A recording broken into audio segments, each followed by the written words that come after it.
Hello, my name is Bisi Oladipopo and welcome to my podcast.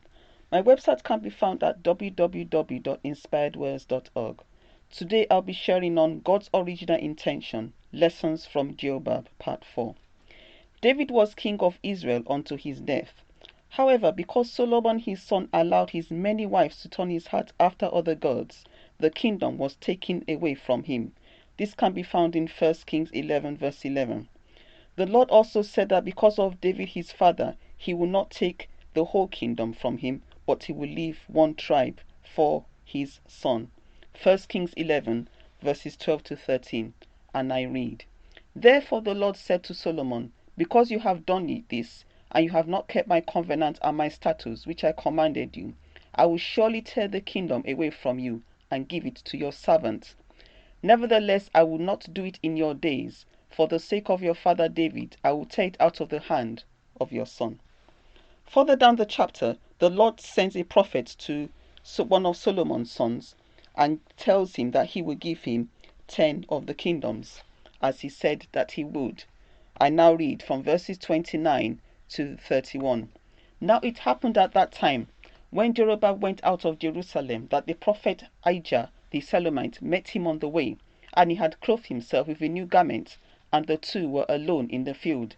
Then Ahijah took hold of the new garment that was on him, and tore it into 12 pieces, and said to Jeroboam, Take for yourself 10 pieces, for thus says the Lord, the God of Israel, Behold, I will tear the kingdom out of the hand of Solomon, and give 10 tribes to you. This was the word of the Lord to him. Now I read verses 37 to 39. So I will take you down. This is the word of the Lord to Solomon's servant Jeroboam. And I will take you, and you shall reign over all your heart desires, and you shall be king over Israel.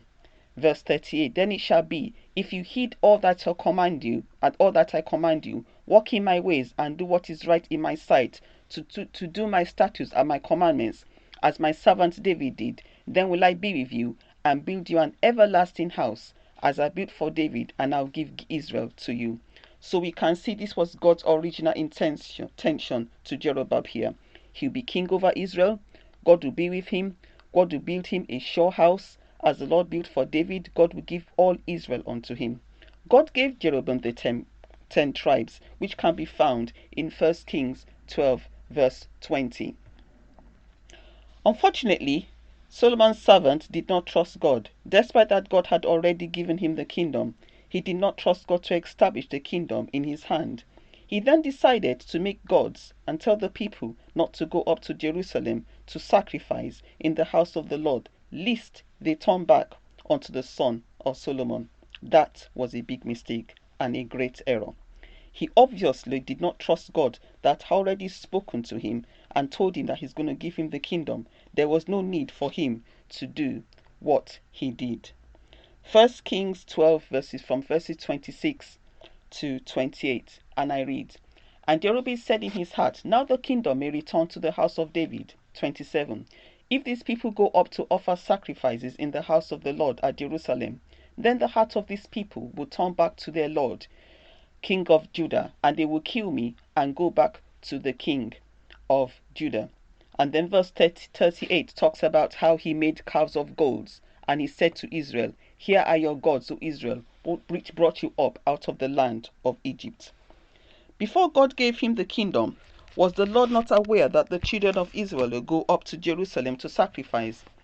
Jeroboam did not trust God that gave him the kingdom to establish it in his hands. This cost him very dearly.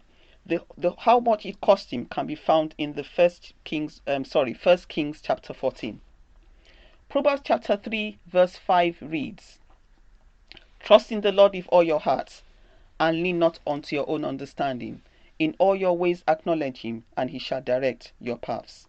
This king did not trust God, but leaned unto his own understanding. He tried to work things out his own way, which cost him dearly. Isaiah 55 verses 8 to 9, and I read, For my thoughts are not your thoughts, nor are my ways your ways, says the Lord. For as the heavens are higher than the earth, so are my ways higher than your ways, and my thoughts than your thoughts. I know this is a bit sobering, but the truth is God's ways are higher than our ways. and his thoughts higher than our thoughts. This is why we have to trust the Lord and get out of the way. So my question for you today is this: has the Lord promised you something? Has the Lord given you a vision that you can't seem to see how it will work out? Has the Lord given you a project to embark on and you're wondering, how could this ever happen? If God said it, he will do it. Just leave it to the Lord and follow his direction. He's able to bring it to pass. Just trust him and let him do it his own way. Thanks for listening.